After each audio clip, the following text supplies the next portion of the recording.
Donald Trump ने अभी घोषणा की है कि वह एक संप्रभु धन कोष के माध्यम से टिकटॉक खरीद सकते हैं। राष्ट्रपति डोनाल्ड ट्रंप ने सोमवार को अमेरिका को आदेश दिया, सरकार को अगले वर्ष के भीतर पहली बार एक संप्रभु धन कोष बनाने का आदेश दिया और कहा कि इसका उपयोग टिकटॉक खरीदने के लिए किया जा सकता है। ये बहुत बड़ा हो सकता है, ये विनाशकारी हो सकता है, किसे पता। लेकिन हम थोड़ी देर में विवरण में जाने वाले हैं। पहली बात जो मैं बताना चाहता हूं, ये नया संप्रभु धन कोष क्या है। मेरा मतलब है स्विट्जरलैंड के पास एक है, सिंगापुर के पास एक है, चीन के पास एक है, तो अमेरिका के पास क्यों नहीं। ट्रंप ने एक आदेश पर हस्ताक्षर किया है जो एक संप्रभु धन कोष की स्थापना करता है, जिसे वह कहते हैं कि यह टिकटॉक खरीद सकता है। मुख्य चर्चा के बिंदु। राष्ट्रपति डोनाल्ड ट्रंप ने एक कार्यकारी आदेश पर हस्ताक्षर किए जिसमें सरकार की योजनाओं की रूपरेखा दी गई है। संप्रभु धन कोष को एक आर्थिक विकास के उपकरण के रूप में चलाना। तो मैं आपको बताने जा रहा हूं कि वास्तव में क्या हो रहा है, फिर मैं इस पर अपनी राय दूंगा।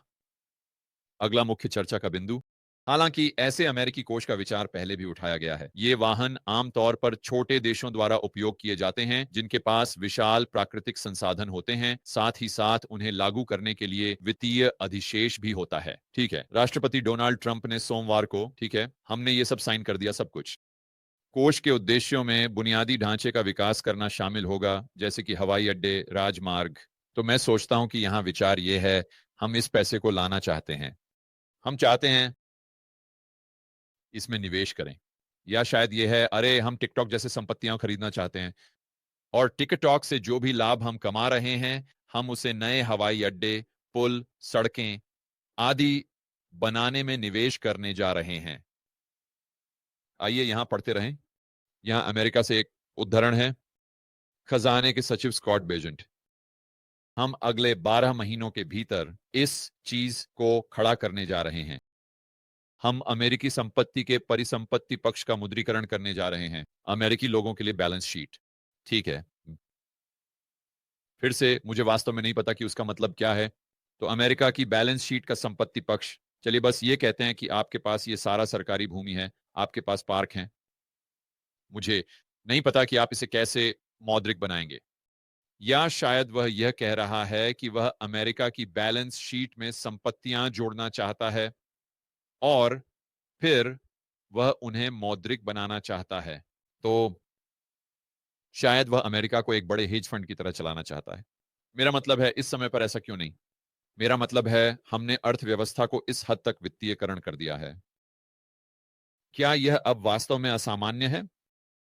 जब हमें Trump coin, Melania coin, fart coin, butthole coin मिल गए हैं, मेरा मतलब है ये एक ऐसे बिंदु पर है जहां आप बस सोचते हैं अब मुझे कुछ भी आश्चर्य नहीं होता।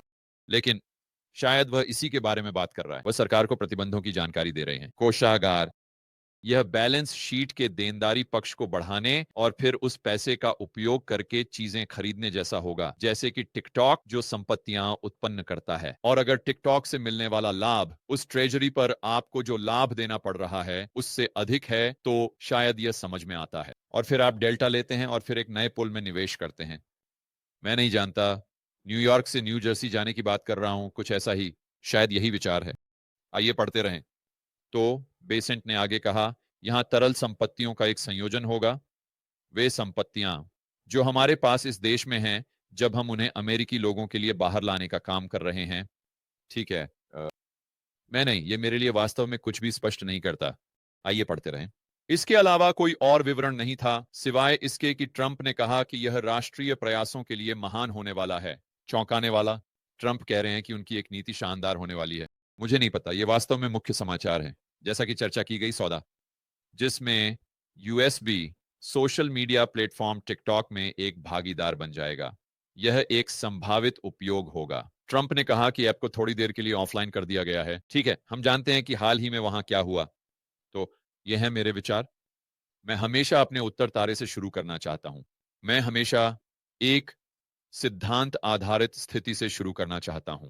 तो जब ऐसी चीजों की बात आती है, संघीय सरकार, मैं कम चाहता हूं, मैं और नहीं चाहता।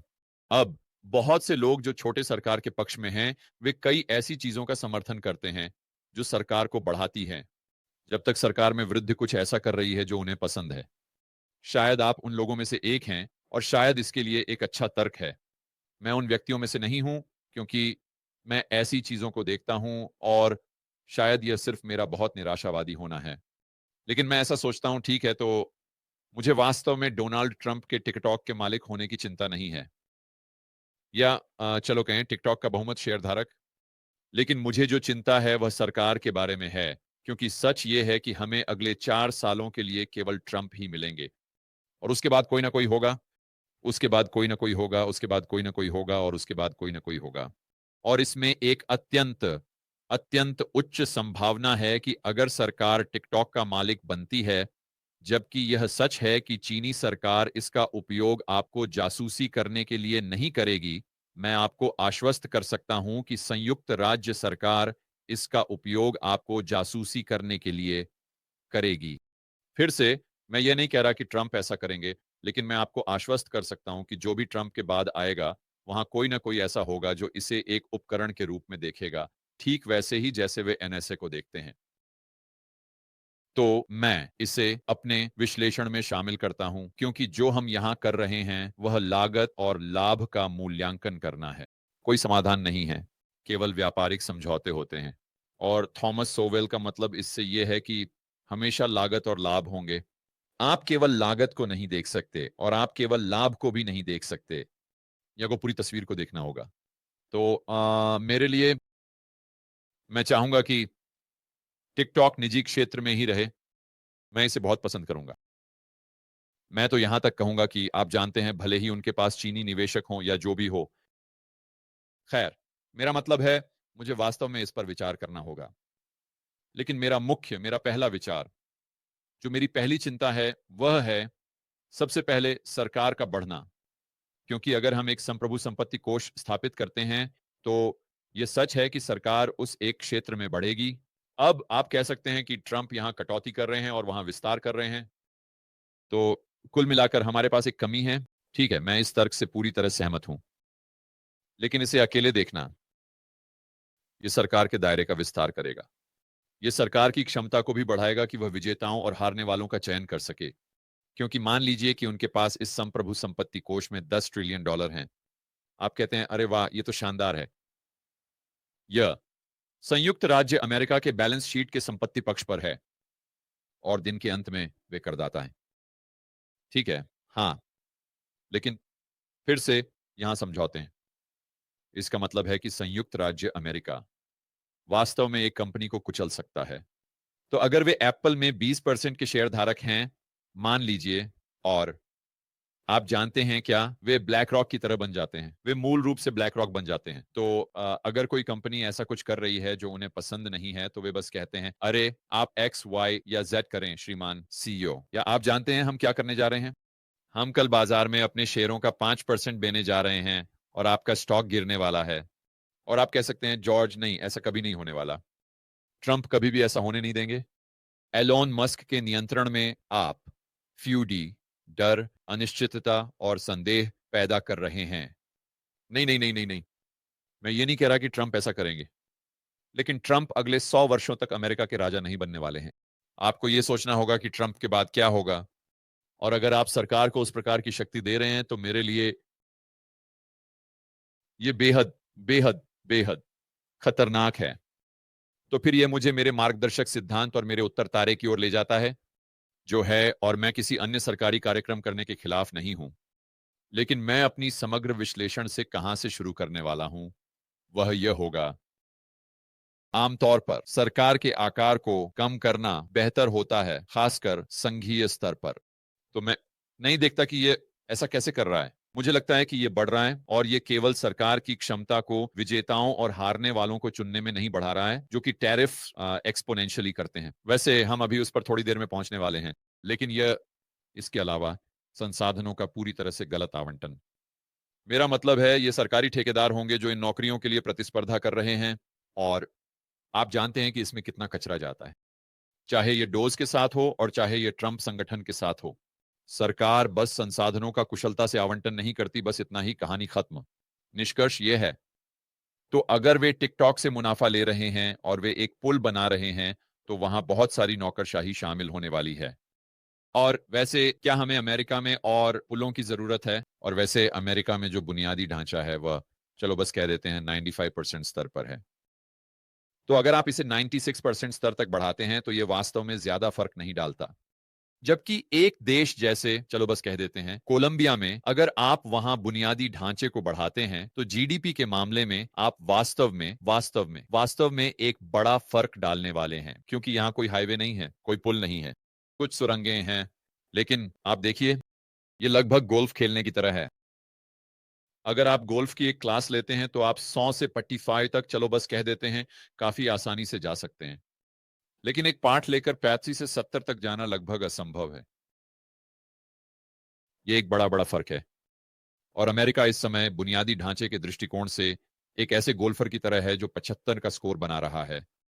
यहां तक कि अगर आप उसे 100 पाठ भी दें तो यह निश्चित नहीं है कि वह एक स्क्रैच गोल्फर बन जाएगा। तो चलो इसे आर्थिक शब्दों में समझते हैं। अगर हम बुनियादी ढांचे पर $1 खर्च करते हैं तो इसका मतलब यह नहीं है कि हमें $1 वापस मिलेगा। यहां तक कि एक नकारात्मक गुणांक भी हो सकता है, क्योंकि हम अपने आर्थिक विकास के मामले में जहां हैं। तो इसके अलावा, चलो बस कह देते हैं, फिर से हमने ये फंड स्थापित किया है जो सभी मुनाफा कमा रहा है। जब ट्रंप छोड़ते हैं, अब अचानक हमारे पास जिम्मेदारी में आदमी है। और आप जानते हैं, ट्रंप इन सभी कार्यकारी आदेशों के साथ एक मिसाल कायम कर रहे हैं। और अब चलो कह देते हैं कि उनके पास $1 ट्रिलियन का मुनाफा आ रहा है। और ओह, वैसे ब्याज दरें अभी भी लंबे समय के लिए कम हैं, तो हम जितना चाहें उतना कर्ज बेच सकते हैं। जापान ने हमें यह सिखाया और फिर वे इसे अपने किसी भी पालतू प्रोजेक्ट के लिए ले जाने वाले हैं। और अगली बात, आप बस देखते हैं कि ये संसाधन पूरी तरह से बेकार हो रहे हैं, गलत आवंटित। आप गलत निवेश देख रहे हैं। और हम सीधे ऑस्ट्रियाई अर्थशास्त्र 101 में वापस चले जाते हैं। और किसके लिए? तर्क यह होगा, खैर, अब आपके पास यह लाभ है जिसे आप इन परियोजनाओं के लिए आगे बढ़ा सकते हैं। लेकिन यह मानता है कि हम ऐसा करने के लिए कर्ज नहीं भी बेच सकते। और सच यह है कि हम कर सकते हैं। अब मुझे समझ में आ गया, कर्ज बेचने और बस लाभ लेने के बीच एक अलग समझौता है। लेकिन मेरे लिए, और ये किसी भी तरह से अंतिम नहीं है, मैं बस इसके बारे में सोच रहा हूं, इसे यहां लाइव स्ट्रीम पर जोर से सोचते हुए, मेरे लिए यह एक शुद्ध नकारात्मक होगा, क्योंकि मैं नहीं चाहता कि अगले व्यक्ति के पास इस तरह की शक्ति हो। और मैं नहीं चाहता कि संघीय स्तर पर सरकार इस तरह से बढ़े। नहीं क्योंकि मैं चिंतित हूं कि ट्रंप इसके साथ क्या करेंगे, या एलोन, या विवेक, या कोई और ऐसा। लेकिन मैं इस बारे में चिंतित हूं कि अगले 25 वर्षों में क्या होगा। हे दोस्तों, मैं व्यक्तिगत रूप से आप में से प्रत्येक को इस साल के रेबेल कैपिटलिस्ट लाइव में आने के लिए आमंत्रित करना चाहता हूं। यह एक अद्भुत सम्मेलन है जो मैं हर साल आयोजित करता हूं। यह आपको एक बुलेट प्रूफ पोर्टफोलियो बनाने में मदद करता है। यह आपकी व्यक्तिगत स्वतंत्रता और आजादी को बढ़ाने में मदद करता है। और यह आपके नेटवर्क के आकार को भी बढ़ाने में मदद करता है। दूसरे शब्दों में, आप बहुत से समान विचारधारा वाले व्यक्तियों, साथियों से मिलते हैं। विद्रोही पूंजीपति, ये ऑर्लैंडो में 35 मई से 25 मई मो तक है। पिछले वक्ताओं में Robert Kiyosaki, Ron Paul, Peter Schiff, Mike Maloney, Lyn C Alden जैसे लोग शामिल रहे हैं, बस कुछ नाम लेने के लिए। तो अपने टिकट जल्दी से जल्दी प्राप्त करने के लिए और यह जानने के लिए कि इस साल के रेबेल कैपिटलिस्ट लाइव में कौन बोल रहा है, आप इसे rebelcapitalistlive.com पर देख सकते हैं। और बस एक छोटी सी अंदर की जानकारी, अगर आप अपने टिकट जल्दी ले लेते हैं, आपको छूट मिल सकती है, क्योंकि जैसे जैसे हम कार्यक्रम के करीब पहुंचते हैं, टिकटों की कीमत बढ़ती जाती है। तो इंतजार मत करो, अभी rebelcapitalistlive.com पर जाएं और अपने टिकट प्राप्त करें। और मैं आपको 23 से 25 मई तक ऑरलैंडो में मिलूंगा।